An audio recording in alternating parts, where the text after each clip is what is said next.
welcome to our meditation time together today.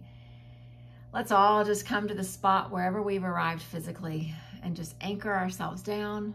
Let our shoulders just relax.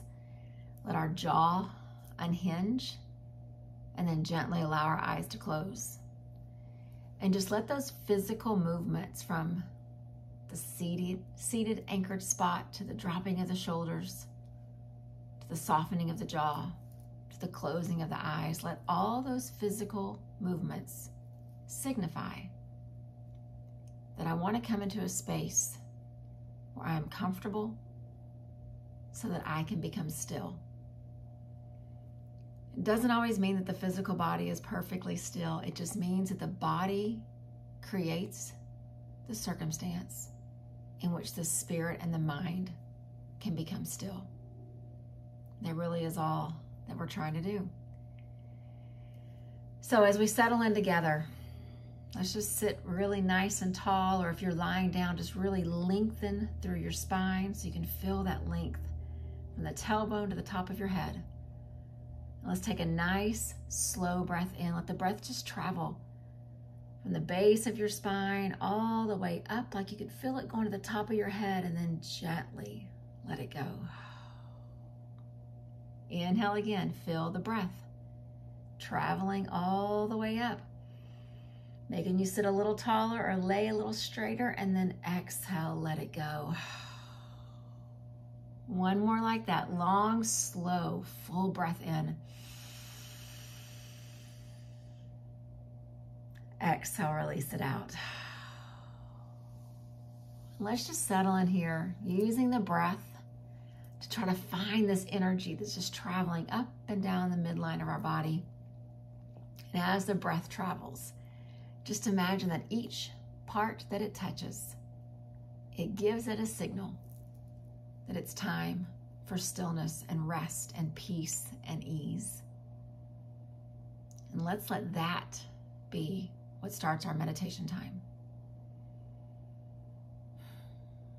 So as we've arrived to this space, we are just a few days away from the spring equinox on Tuesday. This incredible day where this balance between sunrise and sunset exists, 12 hours of daylight and 12 hours of night. It is this perfectly balanced day in nature. It comes twice a year. In the fall, it signifies the end of the warm days and the beginning of a time toward a little more darkness and a little more cold. But the one that comes now on this Tuesday, it signifies the end of the darkness and the cold of winter and the ushering in of springtime. Warmer days, growth in the flower bed and the trees, buds popping up everywhere, new life coming out in the pasture with the farm animals, and just a sense of renewed being within us as well. And so as we prepare ourselves for what will happen on that Tuesday, this day of clearing and cleansing and maybe even a little bit of purging, I'd like us just to pause for these few minutes that we have and send some loving kindness to ourselves. Because it's really easy just to push through to a day like the spring equinox and think, I'll just get rid of everything that I don't need anymore, that I don't want, and it's not serving me. But there's also a little bit of power in the pause of reflecting and making sure that we're not just throwing things out for the sake of throwing things out because the season has changed, but being very intentional about knowing ourselves well enough, having a really strong sense of what our path and our purpose is, and then choosing the things to kind of purge or cleanse from our life. They could be physical things or situational or relational.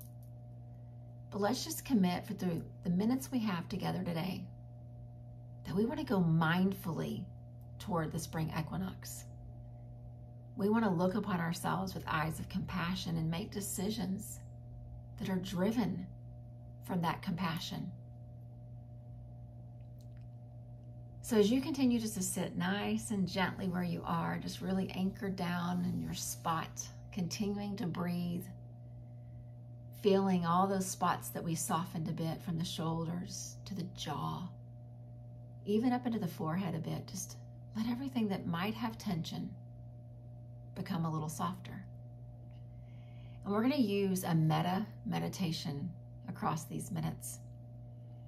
Metta meditations come to us from Buddhist practice, but I would like to say that they are a practice for humanity. And what I'll do is I'll share some statements where we send loving kindness and we direct it a certain way. And so I would encourage you that as I share these statements that sound very much like affirmations, that either you repeat them silently to yourself, or maybe audibly, or that you just pay attention and you let my words represent your words as well. So whatever feels most comfortable, do that. And so we'll kind of shift our focus across these few sections of this Metta meditation. We'll start with ourselves, we'll end with ourselves, but in the middle, we're going to find some other places to send loving kindness, compassion out. So just continue to breathe nice and slow and deep. And again, we will start with a loving kindness toward ourselves. May I be healthy. May I be happy. May I be safe. And may I be peaceful and at ease. And just take a long, slow breath in. And as you exhale, just seal that compassion that you've sent toward yourself. And then I would invite you to picture the faces of your people, your tribe, your family, your closest ones. Probably the list is not very long. These are your most important people. Some are related to you, some are in your life by choice. But just picture who they are. See their faces. And when I say the word you, just let your mind's eye just kind of scan back and forth across their faces. May you be healthy. May you be happy. May you be safe. And may you be peaceful and at ease. And just take a slow breath in. And again, as you exhale, just seal that loving kindness that you've sent out to your people.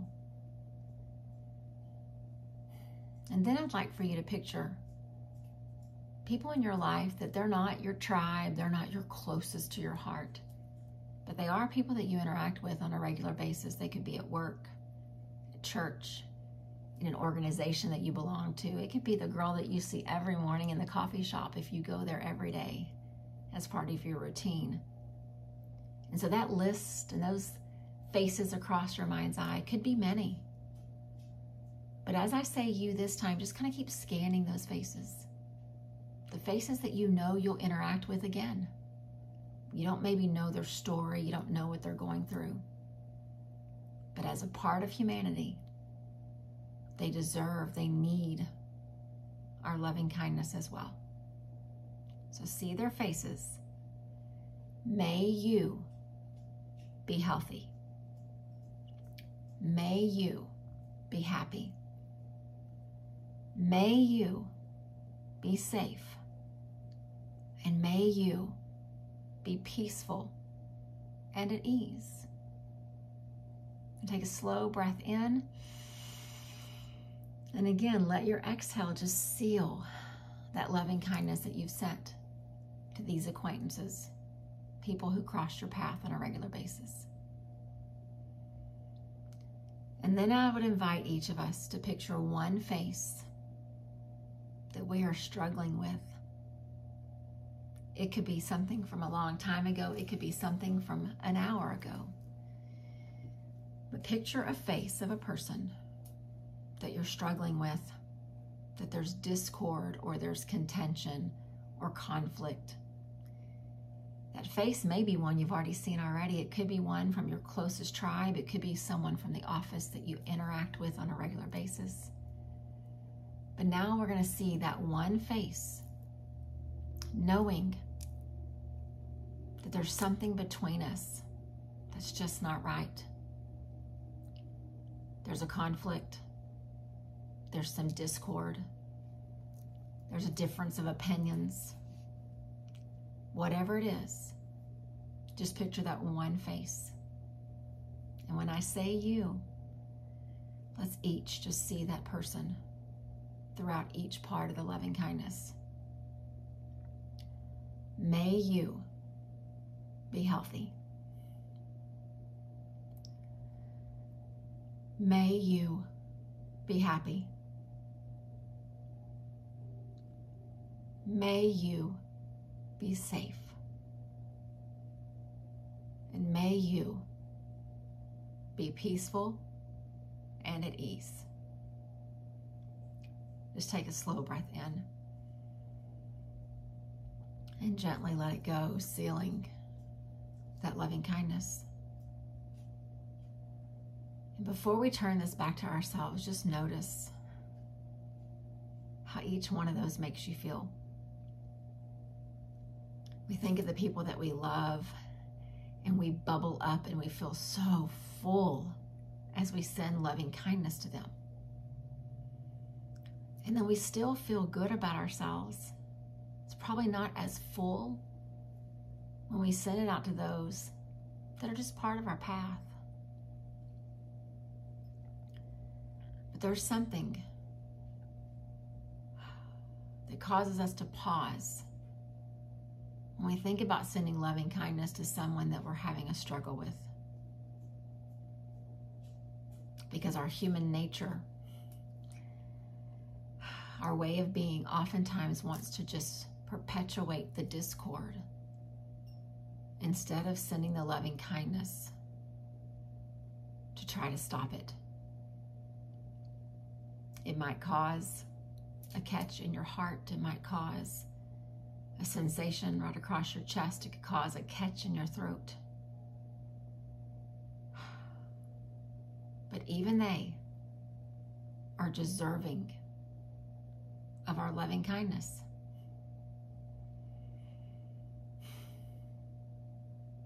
And then I want to turn it back to ourselves one more time, because we are headed into this spring equinox on Tuesday, and it is a day to reevaluate, to think about cleansing and purging and getting rid of things that are either not serving our path or things that are actually a barrier on our path.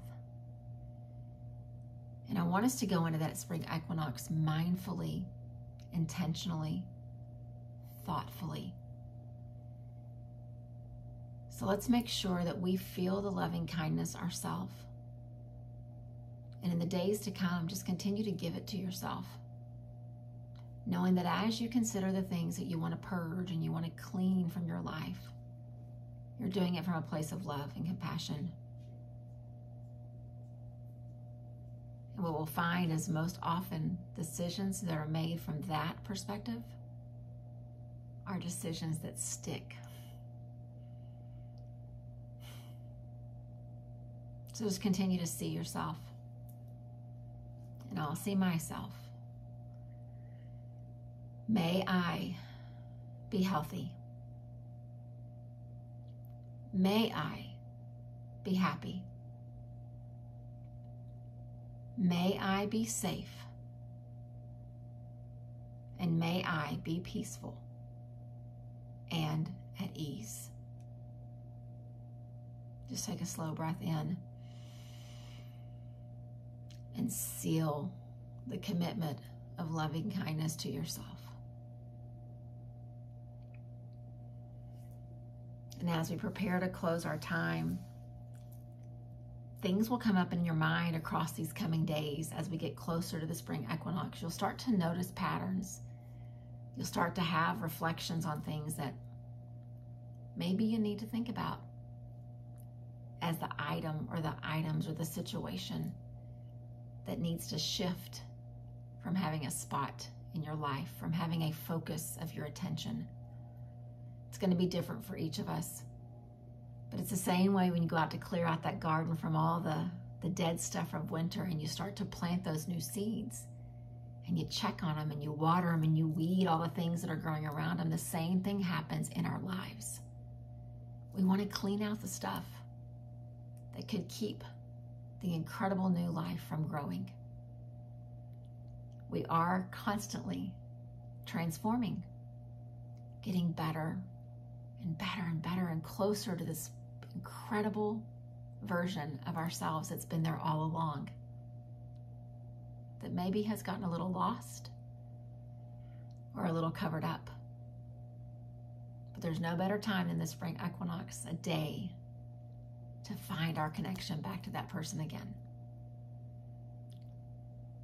May I be peaceful and at ease. Namaste.